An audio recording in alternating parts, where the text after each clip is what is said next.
36 കുറയ്ക്കണം 4 ഹരിക്കണം 8 കുറയ്ക്കണം 4 ബൈ 4 ഗുണിക്കണം 8 കുറയ്ക്കണം 2 ഗുണിക്കണം 16 കൂട്ടണം 1.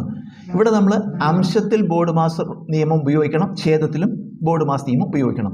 അംശത്തിലും ബോർഡ് മാസ് ഉപയോഗിക്കണം, ഛേദത്തിലും ബോർഡ് മാസ് ഉപയോഗിക്കണം.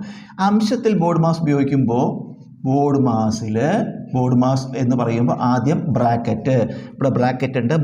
അതാണ് ആദ്യം ചെയ്യേണ്ടത്. 36 4 കുറച്ച 32, പിന്നെ ഹരിക്കണം 8 കുറയ്ക്കണം 4 ബൈ ഛേദം. നമ്മൾ ഇനി ഛേദത്തിൽ ബോർഡ് മാസ് ഉപയോഗിക്കണം. ഛേദത്തിൽ ബ്രാക്കറ്റ് ഇല്ല, ഓഫ് ഇല്ല, പിന്നെ ഡിവിഷൻ അതുമില്ല ഇവിടെ. പിന്നെ മൾട്ടിപ്ലിക്കേഷൻ ഗുണനാണ്. ഇപ്പോൾ ഗുണനം 2 ചെയ്യുക. 4 × 8 32 കുറയ്ക്കണം 2 × 16 32, പിന്നെ കൂട്ടണം 1. ഈ അംശത്തിൽ വീണ്ടും നമുക്ക് ബോർഡ് മാസ് തുടരാം.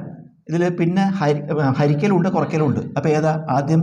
ഹരിക്കൽ കഴിഞ്ഞിട്ട് വേണം ഗുണിക്കലും കൂട്ടലും കുറയ്ക്കലും ഒക്കെ. അപ്പോൾ ആദ്യം ഹരണം ചെയ്യണം. ഇത് ചെയ്യാം. 32 ഹരിക്കണം 8 4, ബാക്കി കുറയ്ക്കണം 4 ബൈ, ഇനി ഇവിടെ കുറയ്ക്കാം. 32 32 കുറച്ചാൽ 0, പിന്നെ 1 കൂട്ടി അപ്പോൾ 1 വരും.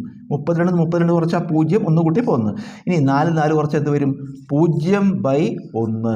0-ത്തെ ഏതൊരു സംഖ്യ കൊണ്ട് ഹരിച്ചാലും ഉത്തരം 0. 0-ത്തെ ഏതൊരു സംഖ്യ കൊണ്ട് ഹരിച്ചാലും ഉത്തരം 0.